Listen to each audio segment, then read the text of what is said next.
Hello, hello, hello. Katie here again, and today I want to share with you a little bit of tips, tricks, and do some application of our beachfront bronzer, the Self Tanner Body Lotion. And you're probably going, yeah, Katie, you've already done one of these. I already saw it, don't need to know about it. Are you okay? Yes, I swear I'm not crazy, but I have learned a few more tips and tricks since my last video, and I wanted to share those with you. All right, so first off, the steps before you even take the lotion, okay?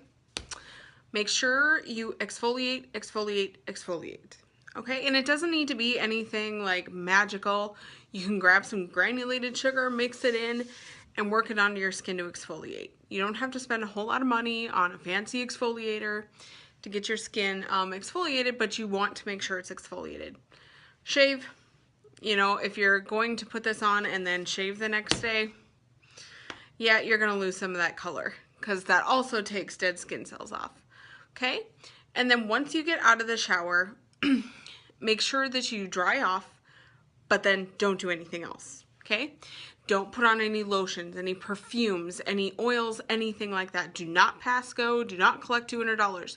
Stop and come immediately to this, okay? Because if you have those on, it's basically gonna create a barrier between your skin and that self-tanner. So obviously it's not gonna get absorbed right. So don't do that. Okay, so here we go with the actual self-tanner. I've talked about this in the past. It's super thick. See, it's super thick. That's because it is packed with like a bunch of everything that you need to make your skin not only look tan, but be moisturized and cared for as well. So I mean, it's got things like brown algae and you know, I'm trying to look on here. The list is like endless. It's crazy. Okay, so make sure, yeah, that it's thick. Okay, but make sure that you're using it with a lotion.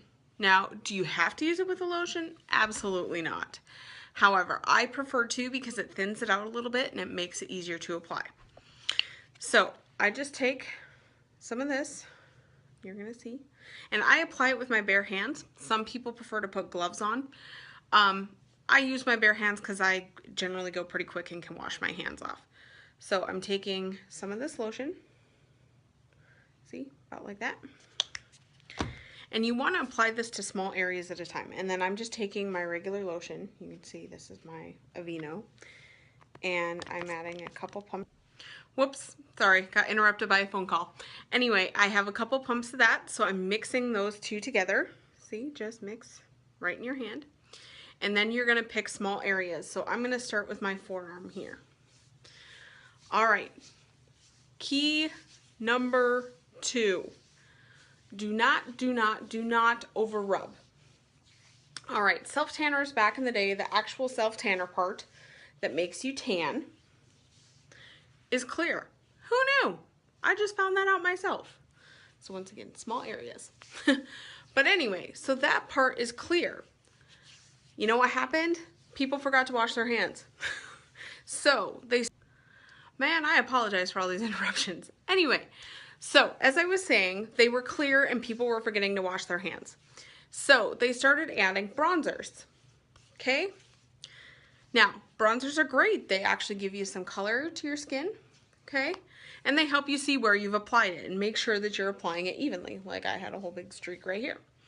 Now, the problem is do not over rub, okay? Because basically what you're doing when you over rub is that self-tanner's getting in there, but that bronzer is going to start flaking off. That's going to give you that kind of pilly appearance. Think of it like makeup. When you're putting on your makeup, and if you put on your foundation and you just kept rubbing and rubbing and rubbing, you wouldn't have any left on there.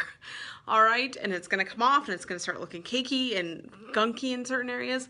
The same thing with this, okay? So yes, just give it some time to dry. It will soak in. Trust me, your skin will soak it in. All right, and those self-tanners are really what's going to do that. Okay, the other thing, concentrate on small areas at a time. So like I did my forearms.